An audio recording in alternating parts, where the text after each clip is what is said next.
ಬ್ರೇಕ್ನ ನಂತರ ನ್ಯೂಸ್ ಲಂಚ್ಗೆ ಸ್ವಾಗತ. ನಿತಿನ್ ಗಡ್ಕರಿ ರಾಜೀನಾಮೆಗೆ ಒತ್ತಡ ಹೆಚ್ಚಾಗಿದೆ.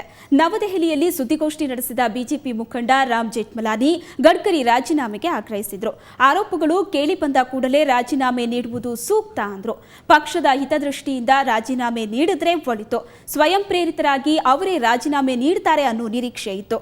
ಗಡ್ಕರಿ ಅವರು ಸ್ವಾಮಿ ವಿವೇಕಾನಂದ ಹಾಗೂ ಪಾತಕಿ ದಾವೂದ್ ಬುದ್ಧಿಮತ್ತೆ ಬಗ್ಗೆ ವಿವಾದಾತ್ಮಕ ಹೇಳಿಕೆ ನೀಡಿ ಪಕ್ಷವನ್ನ ಮುಜುಗರಕ್ಕೆ ಸಿಲುಕಿಸಿದ್ದಾರೆ. ಗಡ್ಕರಿ ವಿರುದ್ಧ ಭೂಕಬಳಿಕೆ, ಕಂಪನಿ ಹೆಸರಲ್ಲಿ ಅವ್ಯವಹಾರ ಸೇರಿದಂತೆ ಹಲವು ಆರೋಪಗಳು ಕೇಳಿಬಂದಿವೆ. ಹಾಗಾಗಿ ಗಡ್ಕರಿ ಪದತ್ಯಾಗ ಮಾಡಲೇಬೇಕು ಅಂತ ಒತ್ತಾಯಿಸಿದರು.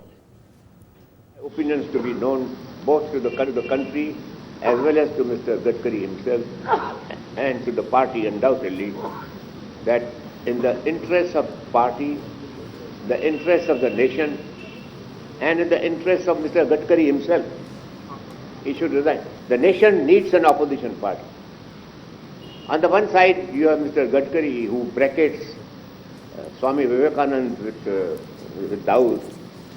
On the other side, our future Prime Minister, who is about to be dumped on this country, does not know the difference between Kargil and FDR. So now, I have to make up my mind who is worse.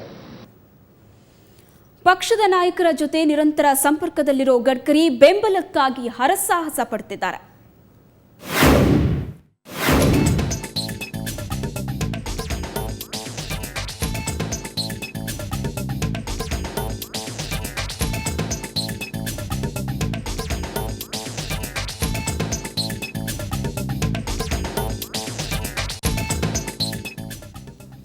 ಒಟ್ಟಾರೆ ಗಡ್ಕರಿ ಅವರು ವಿವಾದಗಳ ಸುಳಿಯಲ್ಲಿ ಸಿಲುಕ್ತಾ ಇದ್ದಾರೆ.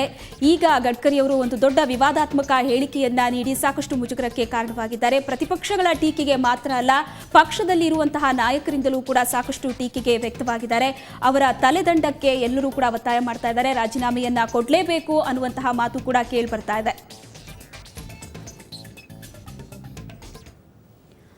ಬೆಂಗಳೂರಿನ ಕಸ ವಿಲೇವಾರಿ ಬಗ್ಗೆ ಹೈಕೋರ್ಟ್ಗೆ BBMP ಮಧ್ಯಂತರ ವರದಿಯನ್ನ ಸಲ್ಲಿಸಿದೆ. ಎಲ್ಲಾ ಕಸವನ್ನ ಒಂದೇ ದಿನ ವಿಲೇವಾರಿ ಮಾಡೋದಕ್ಕೆ ಸಾಧ್ಯವಿಲ್ಲ.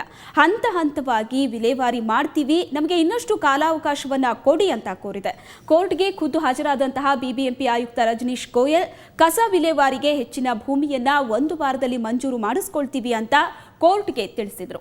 ಕಸ ವಿಲೇವಾರಿಯಲ್ಲಿ ವಿಫಲವಾಗಿರೋ ಹಿನ್ನೆಲೆಯಲ್ಲಿ ಬಿಬಿಎಂಪಿಯನ್ನ ಸೂಪರ್ ಸೀಡ್ ಮಾಡಿ ಅಂತ ವಕೀಲ ಜಿಆರ್ ಮೋಹನ್ ಸಲ್ಲಿಸಿದ್ದ ಪಿಐಎಲ್ ಅರ್ಜಿಯ ವಿಚಾರಣೆ ನಡೆಸಿದ್ದಂತಹ ಕೋರ್ಟ್ ವರದಿಯನ್ನ ನೀಡುವಂತೆ ಬಿಬಿಎಂಪಿಗೆ ಸೂಚಿಸಿತ್ತು.